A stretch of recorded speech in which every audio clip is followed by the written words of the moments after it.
In the near future, Earth experiences a catastrophic ecological collapse, causing devastating shortages of food, water, and resources, which leads to a human crisis. In response, the United Nations decides to close all international borders and gives each country 1 year to reduce their population by 20%. In a grand mansion, former news presenter Charles York watches on TV as his son Jared, an anthropologist, promotes the government's new euthanasia program, encourage people to enlist. Jared presents it as a way to contribute to humanity, offering both honor and a substantial financial reward. Charles then goes to the kitchen, where his second wife Dawn, a celebrity chef, is preparing dinner. They have invited their 4 children to join them for the meal. After a while, Jared arrives first, followed by Rachel, a pharmaceutical CEO, and her daughter Mia. Although Charles had specified that the dinner was for adults only, his youngest daughter Ashley, a struggling actress, and their adopted son Noah, a recovering addict, also arrive later. Everyone is now gathered for dinner, and Dawn has prepared a delicious meal. After they finish eating, Charles reveals that he and Dawn have decided to enlist in the euthanasia program. Charles feels he neglected his children because he was too focused on work and sees this as a way to make a sacrifice for his family. A heated argument breaks out.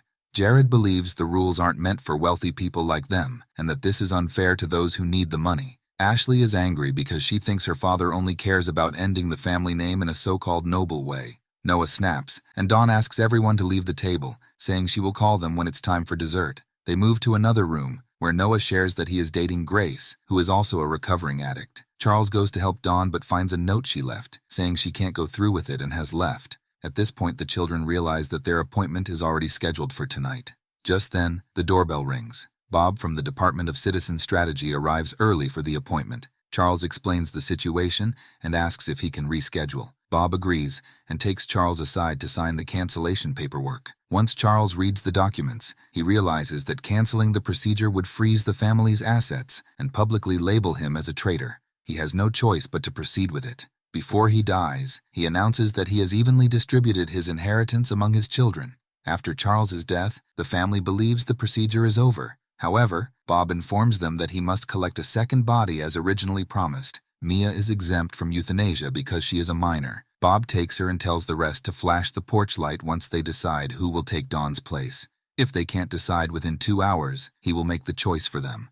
Jared suggests that Noah should be sacrificed because he was adopted, has been a disappointing drain on the family, and even caused a woman's death in a car accident. Since Ashley and Noah are closer, she disagrees and votes for Jared, leading to a heated argument between them. Noah expresses that he has come to apologize for his past actions, and for the first time in years, is starting to look forward to his future. He believes they should unite to find a solution rather than blame each other. Unable to reach a decision, they call Bob back and ask how he will decide for them. Bob takes out 4 sticks for a draw to determine who will be sacrificed. Rachel asks if he has to perform the procedure himself or if they can just deliver a body. Bob agrees to it and leaves. Rachel says she won't let a draw of straws decide her fate. Suddenly, she pulls out a knife and stabs Noah, injuring him. He fights back and knocks the knife away. Rachel argues that Noah doesn't deserve the inheritance, and Jared agrees. She then tries to persuade Ashley, pointing out that if Noah dies, they can split his share, giving Ashley more money to pursue her dream of becoming an actress. Noah believes that the bond between him and Ashley is strong enough that she wouldn't betray him, but he is shocked when Ashley is convinced and kicks the knife to Rachel. The 3 of them then join forces against Noah and attempt to kill him. Noah fights back to defend himself, and a violent struggle ensues. He manages to escape to another room before Rachel throws a knife at him, but he is still injured. He then writes a text to Grace and throws his phone out the window, successfully sending the message.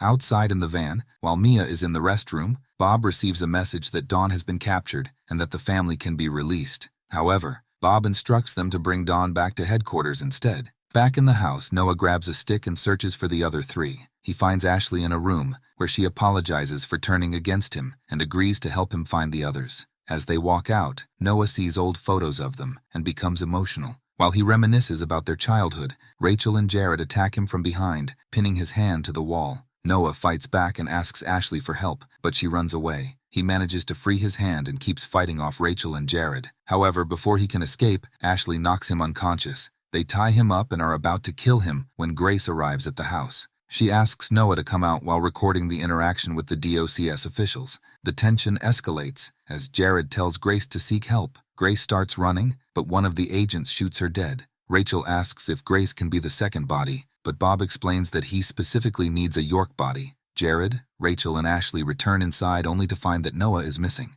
Just then, the lights go out. As they search for him in the dark, Noah suddenly appears, stabs Ashley, and attacks the other two. He then grabs Ashley by the neck, intending to strangle her. Just as he is about to kill her, Rachel volunteers for the procedure, admitting that everything is her fault. Hearing Rachel's confession, Jared and Ashley also insist that they should be the ones to be euthanized. However, Noah says that no one needs to volunteer. Meanwhile, Bob tells Mia about his wife, who had Parkinson's for years and chose euthanasia. She believed the money could help her family instead of her dying for nothing. As the 2-hour window ends, Bob returns to the house with an agent.